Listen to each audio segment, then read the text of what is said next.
خواجہ آصف صاحب کی طرف سے قومی اسمبلی میں فوری طور پر خطاب کیا گیا اور ایک تو پٹیشنرز کے اوپر انہوں نے الزام لگایا اعتزاز صاحب اور کھوسا صاحب کے اوپر کہ ان کے سیاسی مقاصد ہیں. ساتھ انہوں نے نام لیے بغیر جو ہے وہ چیف جسٹس صاحب کو پیغام دیا کہ آپ لوگ جا رہے ہیں, آپ کو ورثہ تو چھوڑتے جائیں تاکہ لوگ آپ کو اچھے الفاظ میں یاد رکھیں. اور ساتھ ہی خواجہ آصف صاحب نے پیشگوئی بھی کر دی کہ بینچ ٹوٹنے کے نتائج آج یا کل تک سامنے آ جائیں گے.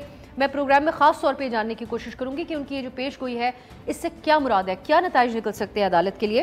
اور خواجہ صاحب لیگیسی کی بات کریں, نون لیگ کی لیگیسی کے حوالے سے آج کوئی اچھی مثال کی ہے. اسحاق ڈار صاحب سے ایک صحافی نے سوال کیا کہ IMF کی ڈیل کب تک فائنلائز ہو جائے گی. صرف اتنا محض ایک قصور کر دیا صحافی نے سوال کرنے کا. پارلیمان کے احاطے میں اس صحافی کے مطابق اسحاق ڈار صاحب جو ملک کے وزیر خزانہ ہیں انہوں نے تھپڑ جڑ دیا اس صحافی کو.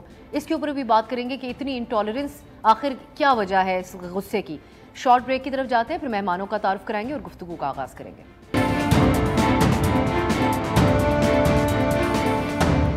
بریک کے بعد خوش آمدید. جیسا کہ آج کی عدالتی کارروائی کا ہم نے ذکر کیا ہے, بہت سی چیزیں ہیں جس کے اوپر آج بات ہونے, ہر پہلو سے میں چاہوں گی کہ اس کارروائی کے حوالے سے ہم بات کریں, جس کے لیے ہم نے پروگرام میں آج کی خصوصی دعوت ہے سبات رضوی صاحبہ کو, secretary Lahore high court bar ہیں, اور سینیٹر نثار کھوڑو صاحب بھی ہمارے ساتھ موجود ہیں, پیپلز پارٹی کے سینئر رہنما اور صدر پیپلز پارٹی سندھ. بہت بہت شکریہ آپ دونوں کا. کچھ ہی دیر میں ہمارے ساتھ مسلم لیگ نون کی نمائندگی بھی پروگرام میں موجود ہوگی.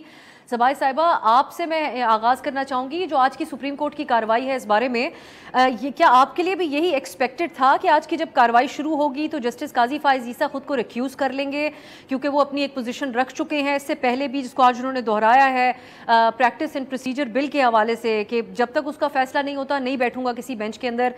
درست ہے ان کا آج کا اقدام جو تھا, اس کو کیسے دیکھتی ہیں؟ میں سمجھتی ہوں آئی ڈس ایگری ود ہز ڈیسیژن, اور قاضی صاحب کو ایسے نہیں کرنا چاہیے تھا. وہ ایک نو ڈاؤٹ کہ ایک رفٹ سی کریٹ ہوئی ہے سپریم کورٹ کے درمیان, اور وہ ساروں کو ویزیبلی نظر آ رہا ہے that supreme court is divided now, اور دس از ناٹ دا ٹائم کہ that he should do that. ابھی ان کو چاہیے تھا کہ اس وقت جو کرائسس ملک میں چل رہا ہے, اور جس طرح آرمی ایکٹ کو سویلینس کے اوپر اپلائی کیا جا رہا ہے, جس طرح ان کو وکٹمائز کیا جا رہا ہے, ان کے بیسک فنڈامنٹل رائٹس کو جس طرح سپریس کیا جا رہا ہے, اور رائٹ ٹو لائف, ان کو رائٹ ٹو ہیئرنگ نہیں دیا جا رہا, فیئر ٹرائل نہیں دیا جا رہا.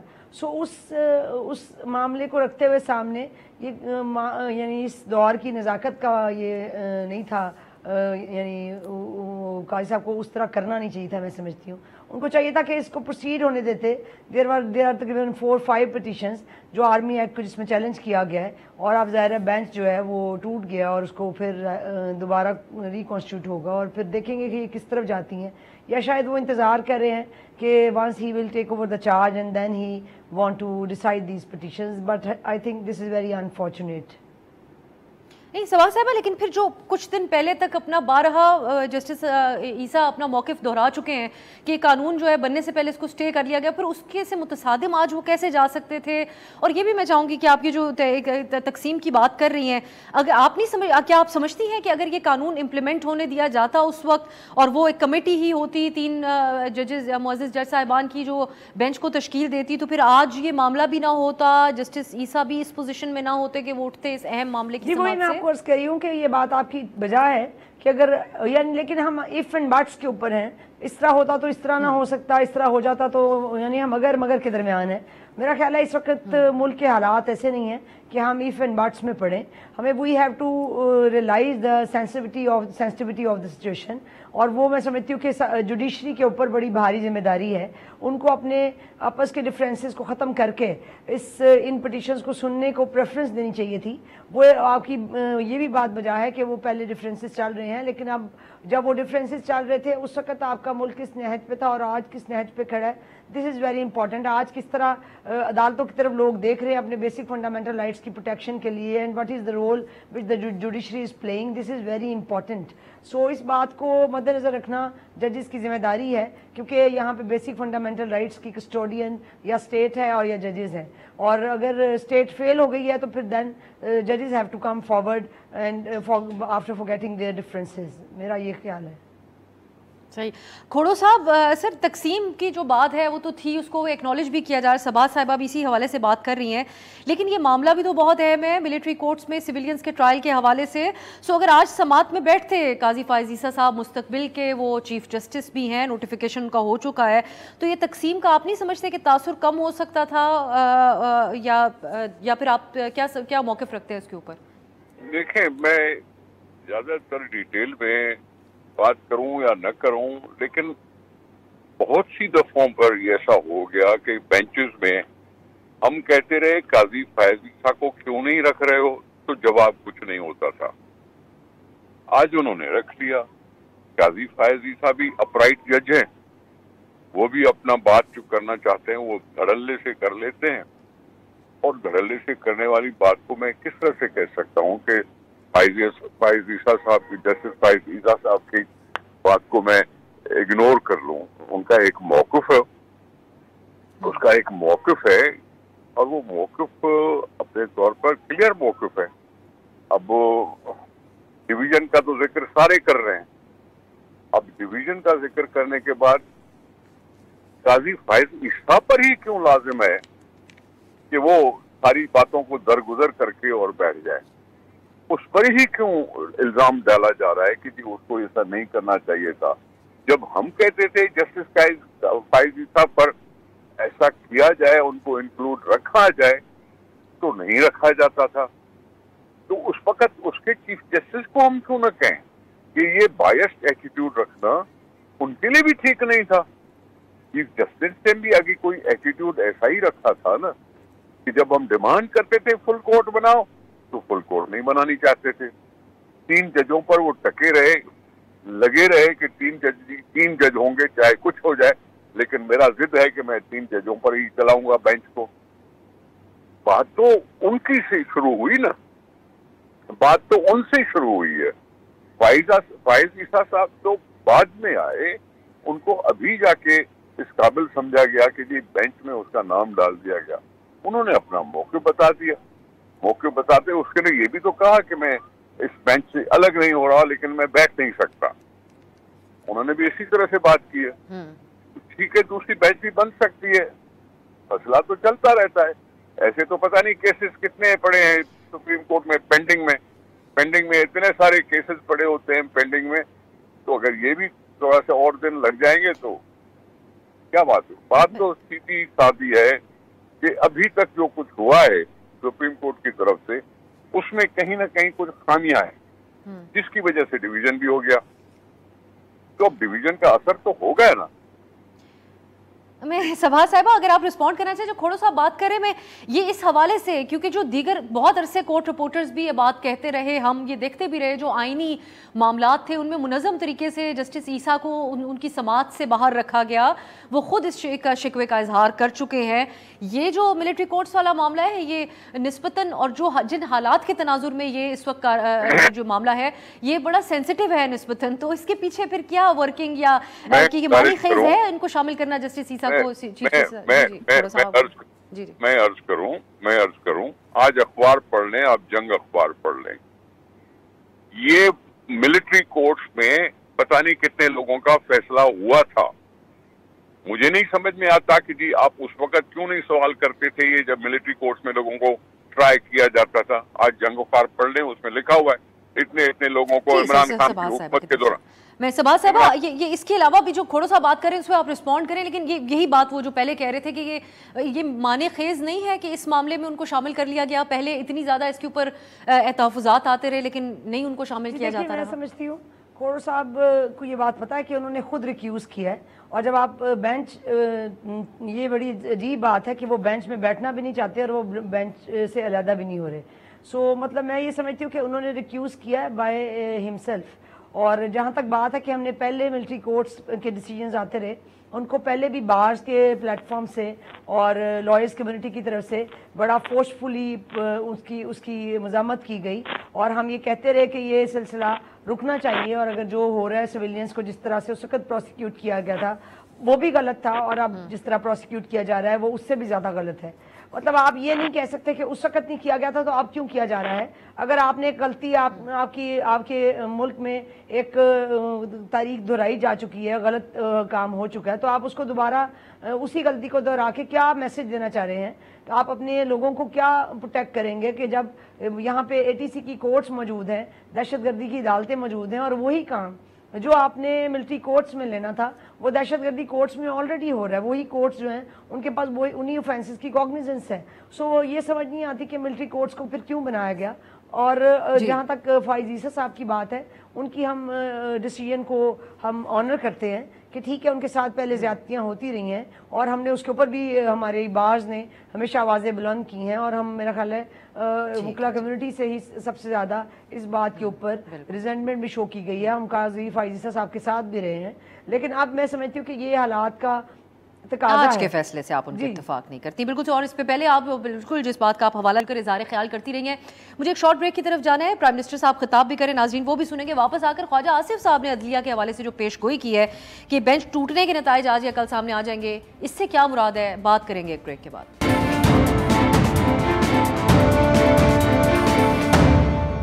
بریک کے بعد خوش آمدید. ہم بات کریں آج کی سپریم کورٹ کی کارروائی کے حوالے سے.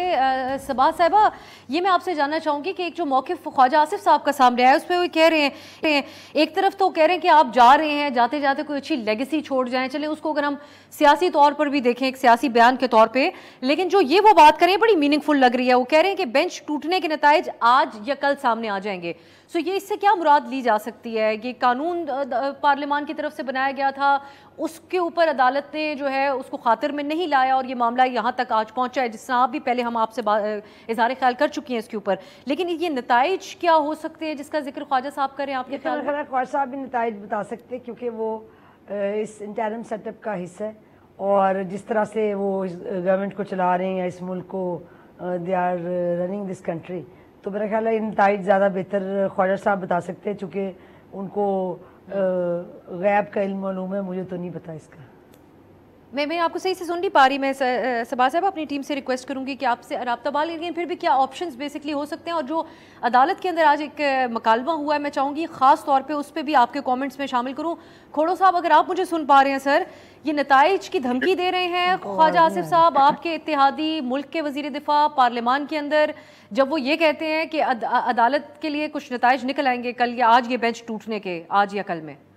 دیکھیں بات سنیں، خواجہ آصف صاحب آؤٹ سائڈ دا کورٹ بات کر رہے ہیں. ٹھیک ہے، بینچ ٹوٹ گئی. اگر بینچ ٹوٹ گئی تو دوسری بینچ نے بننا ہے، وہ بنائے گا تو چیف جسٹس بنائے گا. اس میں ظاہرہ تھوڑا سے دن لگ جائیں گے، باقی جو پروسیجر چل رہا ہے وہ چلتا رہے گا. رہی ملٹری کورٹس کی بات، اینٹی ٹیررسٹ کورٹ کی باتیں، تو پھر اینٹی ٹیررسٹ کورٹ بھی غلط ہے، ملٹری کورٹ بھی غلط ہے، لیکن یہ چلتی رہی ہیں. عمران خان کے زمانے میں بھی ملٹری کورٹ چل رہی ہے. وہی آرگیومنٹ صبا صاحبہ دے رہی ہے نا، وہ کہتی ہیں کہ اگر کوئی چیز صحیح نہیں ہوتی رہی تو کیا وہ ریپیٹ ہوگی. میں اس حوالے سے نہیں کہہ رہی کہ وہ درست ہوا یا یہ آپ لوگ، بلکہ جو لیگل شخصیات ہیں وہ زیادہ بہتر اس پہ بات کر سکتے ہیں. لیکن بہت سی چیزوں کے اندر جواز فراہم کیا جا رہا ہے آپ لوگوں کی جماعتوں کی طرف سے کہ پہلے بھی ہوتا رہا. میں گزارش کروں ایسا واقعہ پاکستان میں پہلی دفعہ ہوا ہے. 9 مئی کو جو واقعہ ہوا وہ ناک بد اندیشی ہے. یہ پہلی دفعہ ہوا ہے. یہ ٹکراؤ ہے، یہ سول ڈس اوبیڈینس ہے، یہ سول وار کرانے کی کوشش بھی کہہ سکتا ہوں میں. اس چیز کو آپ کو اس گمبھیرتا سے دیکھنا پڑے گا کہ یہ ایسی چیزیں کیا پاکستان اس چیز کا متحمل ہو سکتا ہے. جیسے ابھی بہن نے کہا جی نازک حالات ہیں، اس نازک حالات میں جسٹس فائز عیسیٰ صاحب کو بیٹھنا چاہیے تھا. تو میں بھی یہ کہہ رہا ہوں کہ نازک صورتحال تو 9 مئی کو بھی ہوئی. وہ کیا قوم نے اس کا اثر نہیں لیا ہوگا؟ قوم نے اس کا بھی اثر لیا ہوگا. تو بات یہ ہے کہ اس کو صرف اس انداز سے کہو تو ٹھیک نہیں ہے. پہلے بھی اس طرح کی پریکٹس کراتے رہے. اب وہ آ کے ہیومن رائٹس تو یاد آ رہا ہے، اب مجھے بھی یاد آ رہا ہے. ہو سکتا ہے یہ باتیں جمہوریت کے لیے کتنی اچھی ہیں نہیں ہے، ایک سوال یا نشان ہے. ٹھیک ہے جی، لیکن مسئلہ بینچ بنا کس چیز کے لیے تھا؟ ملٹری کورٹس کے خلاف بنا تھا یا کس چیز کی بنا تھا جس کی باتیں ہو رہی ہیں؟ جی میں کھوڑا صاحب ٹھیک ہے، آپ کا یہ پوائنٹ ہے. میں اگر ڈاکٹر طارق فضل چوہدری صاحب بھی ہمیں جوائن کر چکے ہیں، میں چاہوں گی ان کا بھی کامنٹ لے کے اچھا صبا صاحبہ کی طرف پہلے جاتی ہوں، پھر تب تک ڈاکٹر صاحب کو ہم پھر شامل کرتے ہیں گفتگو کے اندر. صبا صاحبہ جو میں جاننا چاہ رہی تھی خواجہ صاحب کی گفتگو کی تشریح تو کیونکہ زیادہ تر ڈاکٹر طارق فضل چوہدری صاحب ہی کر پائیں گے جو انہوں نے بات کی ہے، لیکن ویسے آپ سمجھتی ہیں کہ یہ قانون کے اوپر جو عمل درآمد نہیں کیا گیا اس کے کچھ نتائج نکل سکتے ہیں؟ اس کے اوپر جو اسٹے دیا گیا ہے کچھ پارلیمان کے اختیار میں اس کے اندر چیزیں ہیں جو ایک ڈیبیٹ کافی عرصہ پیچھے ہوتی رہی ہے پارلیمان کی سپریمیسی کی ان جماعتوں کی طرف سے. پارلیمان کی سپریمیسی کی بات تو بجا ہے، لیکن اب میں سمجھتی ہوں کانسٹیٹیوشن کی سپریمیسی کی بات ذرا زیادہ امپورٹنٹ ہے، کیونکہ کانسٹیٹیوشن جو ہے وہ اس کو سپریم ہم اسے سمجھتے ہیں اور پارلیمان جو ہے اس کو اس کے مطابق ہی چلنا ہوتا ہے. جہاں تک بات ہے خواجہ صاحب کی، خواجہ صاحب آپ کو پتہ ہے غیب کا علم جانتے ہیں، وہ اس طرح کی باتیں عموماً کرتے رہتے ہیں، اس لیے اس کے اوپر تو میرا خیال ہے کامنٹ کرنا بالکل کوئی اتنا ضروری نہیں میں سمجھتی. لیکن جو یہ بات ہے کہ بینچ یہ اس کے کانسیکوینسز بڑے زیادہ ہوں گے، تو دیکھیں یہ ملک آلریڈی بڑے سویئر کانسیکوینسز بھگت رہا ہے اور گزر رہا ہے اس سے، تو اس سے ورس جو ہے کیا ہوگا آپ بتائیے کہ یعنی یہاں پہ ایک طرح کا انٹائرم سیٹ اپ پر ہے اور اس انٹائرم سیٹ اپ نے الیکشنز نہیں ہوئے، یہاں پہ آرمی کورٹس بن گئیں، سویلینز کو اس میں ٹرائی کیا جا رہا ہے، جوڈیشری ججز ہم دیکھ رہے ہیں دے آر ہیلپ لیس، اور روز ہم عدالتوں میں لوگوں کی ہیبیس پٹیشنز کر رہے ہیں، ڈیٹینشن آرڈرز کے اگینسٹ جا رہے ہیں، ان کے یعنی جو ایلیگل ریڈز ہو رہے ہیں اس کے خلاف جا رہے ہیں، لیکن اس کے باوجود کیا ہو رہا ہے؟ سو اس سے ورس اس ملک میں کیا ہوگا مجھے سمجھ نہیں آتی کہ وہ کون سے کانسیکوینسز کی بات ابھی بھی خواجہ صاحب ہمیں کر رہے ہیں یا ہمیں ڈرا رہے ہیں ان کانسیکوینسز سے.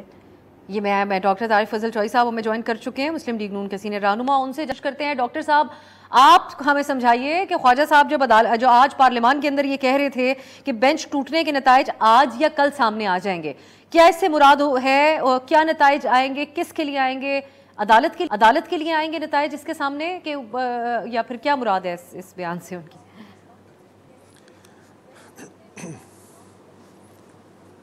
جی آپ کو میری آواز آ رہی ہے؟ جی بالکل آ رہی ہے ڈاکٹر صاحب.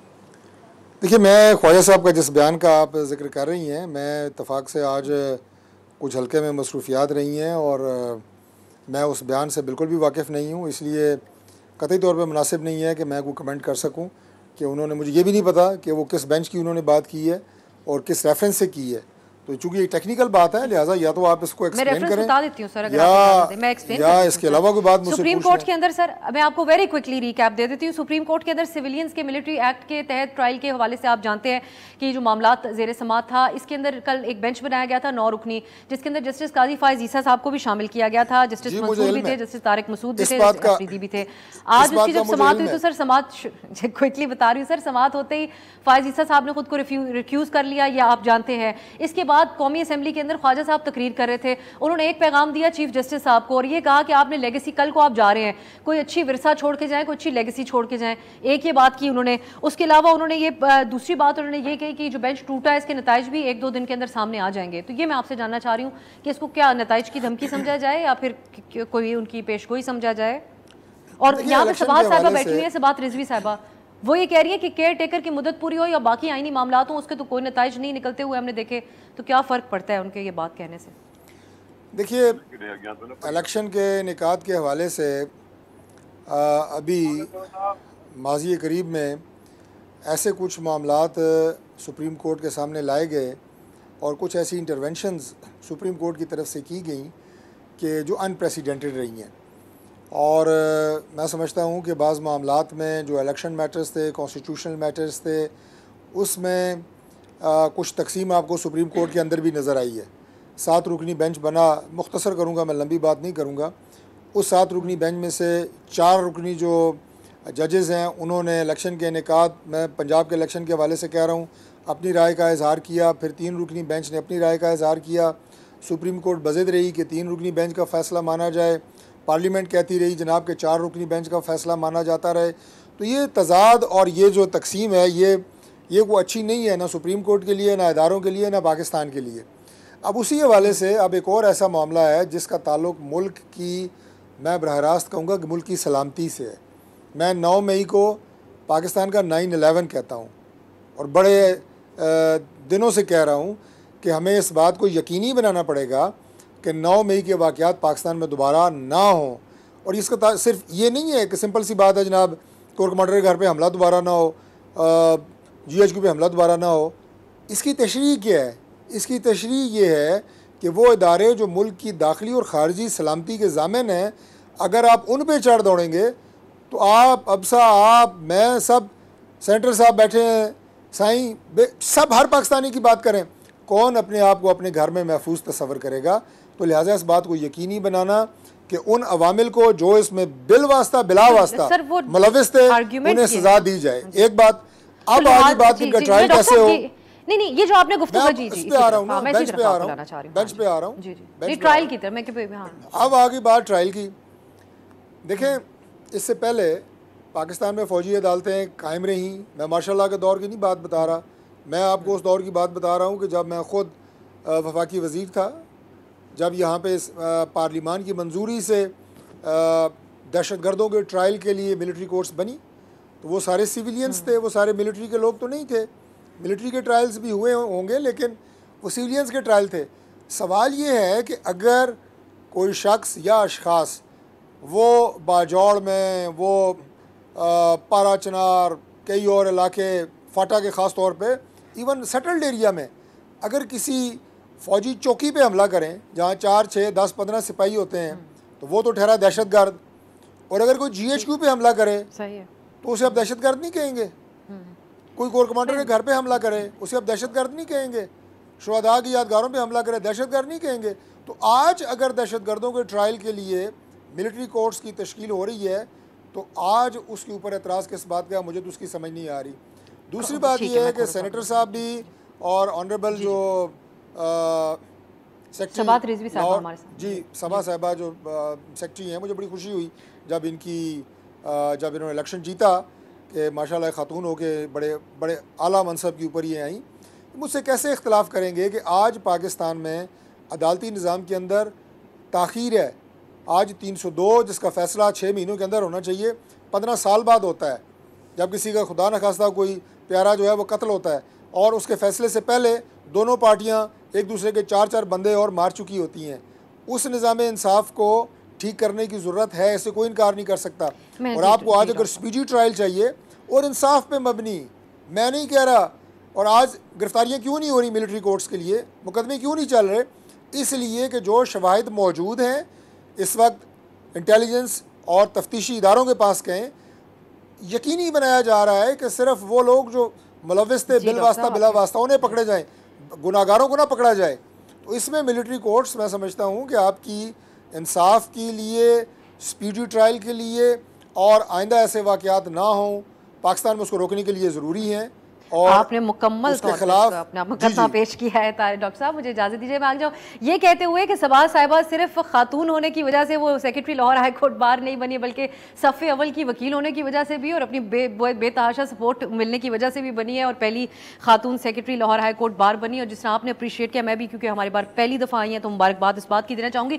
کھوڑو صاحب میں ایک کوئکلی آپ، کیونکہ ڈاکٹر طارق فضل چوئی صاحب نے جو بھی طویل گفتگو کی ہے صرف فل فلیج انہوں نے ڈیفینڈ کیا ہے ملٹری کورٹس کو اور اس میں ٹرائل کو. آپ جو گفتگو کر رہے ہیں آپ ماضی کا حوالہ دے کے کر رہے تھے کہ پہلے بھی ہو رہا تھا، اب اگر کچھ ڈیلے بھی ہو جاتا ہے اس معاملے کی سماعت میں. لیکن یہ جو دونوں شخصیات ہیں اعتزاز احسن صاحب اور کھوسا صاحب آپ کے پرانے ساتھی ہیں، دونوں کی آپ کی جماعت کی طرف سے پارٹی رکنیت معطل کی جا چکی ہے. سو یہ دونوں آج عدالت میں موقف اپنا رہے تھے کہ یہ عوامی مفاد کا 25 کروڑ عوام کے مفاد کا معاملہ ہے.